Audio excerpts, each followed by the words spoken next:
ओम तत्सत। जगत गुरु स्वामी ब्रह्मानंद जी का संक्षिप्त परिचय।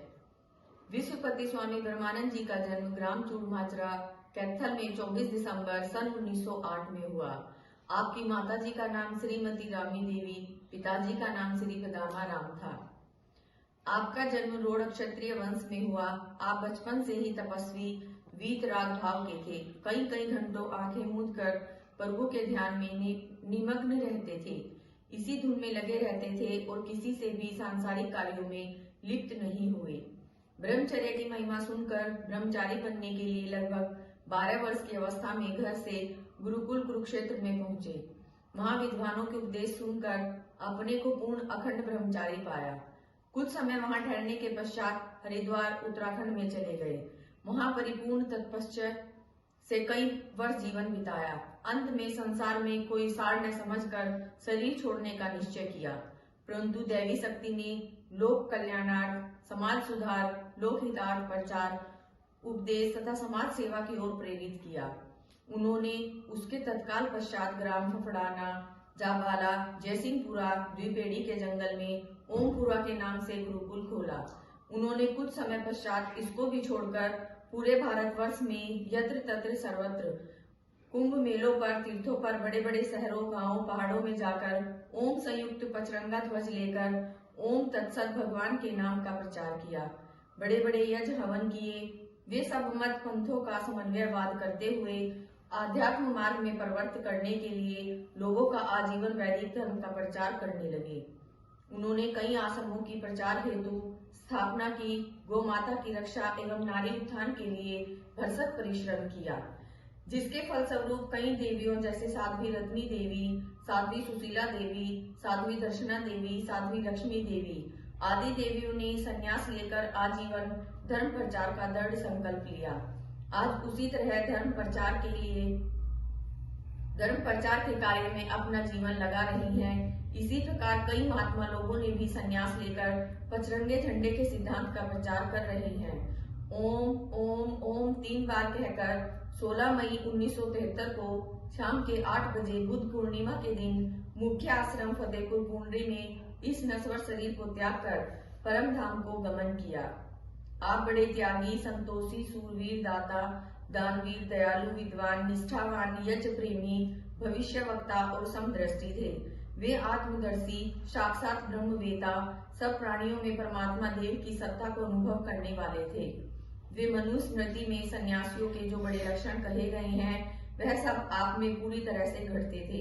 ऐसा निष्पर्श निर्वैर महात्मा बड़े भाग्य से ही जन्म लेता है, जिसके जन्म से न केवल उसी का देश अलंकृत होता है, बल्कि समस्त भूमंडल में उसके निर्मल उज्जवल सद्गुणों की सुगंध भरपूर फैल जाती है। ओम। माता के गर्भ में प्रकाश का दर्शन।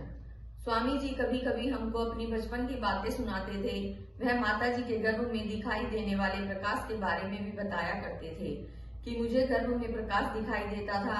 मालूम होता था कि स्वामी जी महाराज को यजुर्वेदोक्त वामदेव ऋषि के समान गर्भ में ही अपनी आत्मा और परमात्मा का पूरा ज्ञान हो चुका था।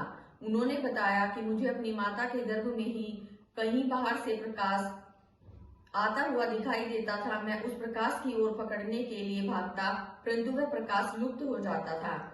मैं उसको पकड़ने के लिए इच्छुक होता, परंतु मैं उसे पकड़ नहीं सकता था। यह पता नहीं कैसा प्रकाश किस साधन के द्वारा अंदर आता था। मुझे प्रतीत होता था कि मुझे जबरन रोक रखा है। फिर भी हम कल्पना कर सकते हैं कि ये आत्मवेता ऋषि थे। इन्हें पूर्वले पुण्य संस्कारों, वंश, ज्योति स्वरूप परब्रह्म का ही प्रकाश दिखाई देता था। उनको गर्भ में रहते हुए ही पूरा ज्ञान हो चुका था। यह उन्होंने गर्भावस्था की घटना हमें कई बार सुनाई कि उन्हें पूर्ण रूपेण याद थी। माता जी का जीवन। इनकी माता जी एक तपस्विनी देवी थी। इस सौभाग्यवती देवी ने इस बालक को जन्म देकर अपने को धन्य समझा। इनकी माता बहुत बड़ी दयालु, नर्म स्वभाव, वीरांगना, ऊंचे चरित्र वाली थी। इनकी माता जी एक शेर दिल वाली देवी थी। उनके विषय में यह सुना जाता है कि यह अपने बच्चों को 4 वर्ष तक दूध पिलाती थी। प्रत्येक बच्चे का जन्म 5 वर्ष के अंतर से है। इनका बहुत बड़ा परिवार होते हुए भी इनकी माताजी अकेली ही घर का सब काम करती थी, जैसे अनाज पीसना, रोटी पकाना, दूध बनाना आदि अनेक काम थे। उक्त सबको वह अकेली ही करती थी। एक बार इनकी माताजी 1 महीने के अंदर 20 सेर सरसों खा गई थी। 1 सेर सरसों का तेल एक बार पी जाती थी। माताजी की सूरवीरता।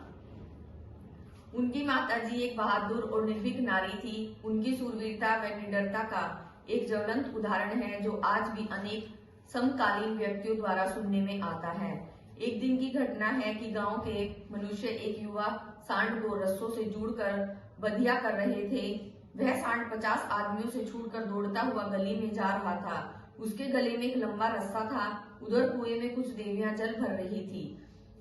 उनमें उनकी माताजी भी थी। उस समय उनकी माताजी के सिर पर 2 घड़े जल के रखे हुए थे। उस दौड़ते हुए सांड को देखकर डर से भयभीत हो सब स्त्रियां तो पास वाली दीवार से लग कर खड़ी हो गई, लेकिन उनकी निर्भीक माताजी अपने स्थान से टस से मस नहीं हुई। वह सांड क्रोध में पूरे जोश से दौड़ता हुआ माताजी के समीप आया। उसी क्षण माताजी ने अपने सिर पर रखे दोनों घड़े एक हाथ से पकड़ा और उसका पृथ्वी पर लटकता हुआ रस्सा पैर के नीचे दबा लिया ताकि सांड रुक जाए, गली में खेलते हुए बच्चों को चोट न मार दे।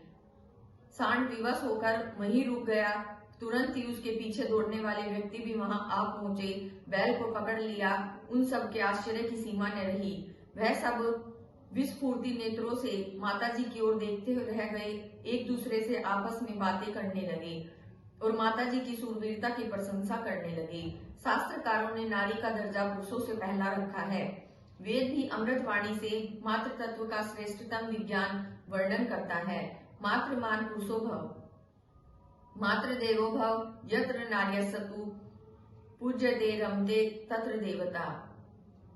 पिताजी से 1000 गुना माताजी का दर्जा मनु महाराज ने बताया है। घर में नारी ही देवता है, तभी तो यज्ञ में क्या नाम से पहले स्त्री का स्थान है। शास्त्र की बातों का विश्वास आज हो गया है। सचमुच में अपनी पूज्य माँ एक वीरांगना देवी थी। उनकी प्रशंसा जितनी की जाए वह तो सूर्य को दीपक दिखाना है। देखो, इसने भोले भोले खेलते हुए बच्चों भले बुरे विचारों का अन्याय कर सबका भला किया। ऐसी पूज्य माताओं का आशीर्वाद क्यों न सफल हो। जिनका वरद हाथ छोटे राम पर पड़ा हो तो छोटे से राम जो बहुत बड़े ब्रह्म के रूप बन गए, यही तथ्य उनकी माताजी की सूरवीरता को प्रकट करता है। इसी प्रकार उनकी माताजी के संबंध में एक और घटना है। ग्राम चूड़माजरे में एक बहुत बड़ा पहलवान था। उसे अभिमान था कि वह अपनी भुजा को सीधा कर लेता था। तब कोई भी आदमी उसकी भुजा को नहीं मोड़ सकता था। उनकी माताजी ने गांव के लोगों की प्रेरणा से अपने पति की आज्ञा लेकर 2 मिनट में उस पहलवान की भुजा आसानी से मोड़ दी। उनकी माता पूर्ण सदाचारिणी थी। प्राय यह बात सारे गांव में प्रसिद्ध थी। उनकी भक्ति भावना में भी विशेष रुचि थी। प्राय संत महात्माओं और भक्तजनों की ही चर्चा करती रहती थी। माताजी का शरीर 6 फुट ऊंचा पहलवानों की तरह हष्ट पुष्ट था। माताजी की सूरवीरता एक घटना है। गांव के पास 2 बड़े भैंस आपस में लड़ रहे थे। इनकी वीर माता ने निर्भयता से उन दोनों भैंसों के सींग पकड़कर अलग अलग कर दिए। लोगों के यह दृश्य देखकर बड़ा आश्चर्य हुआ। इस घटना से ऋषि दयानंद की उस वीरता को स्मरण किया जाता है जब उन्होंने लड़ते हुए 2 सांडों को निर्भयता पूर्वक अलग कर दिया था। माताजी की इस घटना से उनकी बहादुरी झलकती है। माताजी की सूरवीरता की एक और घटना है। एक बार गुरुजी माताजी कुछ महिलाओं के साथ कुएं पर पानी भरने आई हुई थी। वहां पर चड़स चल रहा था। चड़स उसे कहते हैं जो पहले समय में चमड़े का एक बड़ा थैला बनाया जाता था जिसमें कम से कम 4 कुंटल पानी आता था। उसे 2 बैलों की जोड़ी कुएं से खींच रही थी। कुएं में एक बार बहुत बलवान की ड्यूटी होती थी जो उसे पकड़कर पाड़छे में गिराता था। माताजी के कुएं पर आने से एक आदमी ने व्यंग्य रूप में ये शब्द कहे कि भाइयों तुम सब दूर हट जाओ, अब तो ये बांगे चौधरी की छोरी आ गई है। उनकी सूरवीरता का रुका पड़ा हुआ है। यह ही कुएं में से चाड़स पकड़कर बाहर फेंक देगी। ये शब्द सुनकर गुरुजी की माताजी के साथ में आई हुई महिलाएं बोली, बहन यह काम अवश्य करो, नहीं तो महिलाओं का अपमान हो जाएगा। माताजी को अपनी ताकत का पूरा भरोसा था। वे आगे बढ़ी। उन्होंने चड़स पकड़कर एक हाथ से ही पछाड़ दिया। और बाहर दे मारा। देखने वाले सब लोग बड़े चकित रह गए। जो बड़े बलवान आदमी से दोनों हाथों से मुश्किल से चरस पकड़ा जाता था, वह उनकी माताजी ने बड़ी आसानी से एक हाथ से चरस पकड़कर बाहर फेंक दिया। सभी ने माताजी की बहुत ज्यादा प्रशंसा की। साथ वाली महिलाओं की प्रसन्नता की सीमा न रही। उन्होंने अपनी स्त्री जाति का सम्मान समझकर उनकी माताजी की बड़ी प्रशंसा की, बड़ा धन्यवाद दिया। उनकी माताजी की शूरवीरता का धाक पहले से ही पूरे क्षेत्र में फैला हुआ था। धन्य है ऐसी माताजी जिन्होंने ऐसे भगवान रूप पुत्र को जन्म देकर विश्व का कल्याण किया। हम माताजी को कोटि कोटि ओम तत्सत नमस्कार करते हैं। धन्य है पूज्य माताजी आप। ओम तत्सत।